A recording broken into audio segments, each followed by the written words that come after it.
Do you know about those, Lee? Or No, please explain. Don't forget, guys, I'm really green on this. no, it's good. That's And right. please stop us and ask away. I don't want to get into jargon and lose everybody. So essentially, there's two different groups of buying metals. There's allocated metals, where you legally own, you have the title to those metals, you know the serial bar number, and you have full legal ownership. Okay, so you know if you have 100 grams of gold, you know exactly which 100 grams you have got. It is 100% allocated to you and only you. And you might think, well, surely that's the only way to do it, right? Any other way doesn't make sense.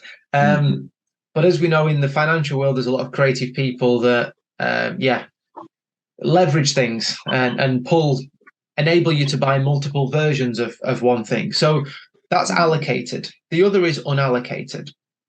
And that is where I guess the opposite, you don't have legal title to the metal, to a specific type of metal, a specific bar or whatever. So, for example, it could still be physical, but it could be you own 100 grams, but you don't know which 100 grams. They just need to produce 100 grams when you want it.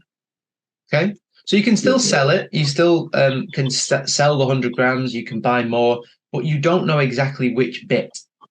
So that for us scares the what's it out of us, because we want to know exactly what we own. We want to know the serial bar numbers. We want to know that no one else owns it. And if anything happens to the company, we're kind of, our metal doesn't go with them. Yeah, it doesn't affect our metal. Yeah.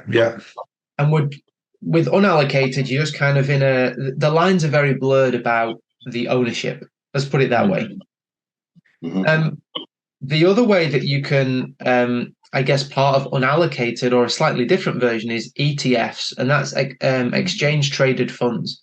And all of that is just betting on the price of metals. There's no ownership. So allocated, full legal ownership, unallocated, and everything else, you have no physical legal title to any metals. To the point that with ETFs, you can actually sell more metal than you physically have. Because if everyone doesn't need to know the exact serial bar number, and you could sell it multiple times, and it happens all the time, like the banks. So the banks, you give the bank £1 or $1 or €1, and they can lend out 9 times that pound. Even though they haven't got it on deposit, the governments and the laws empower them to lend out 9 times what they've got on deposit. So that means that there's multiple people that have a say, or I guess, in theory, ownership of each pound or each euro. And we just don't want to do that with metals.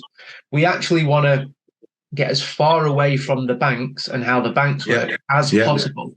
So if there's a way of buying gold where possibly other people own it, it could be leveraged out, and it's a similar model to the banks, we run a mile.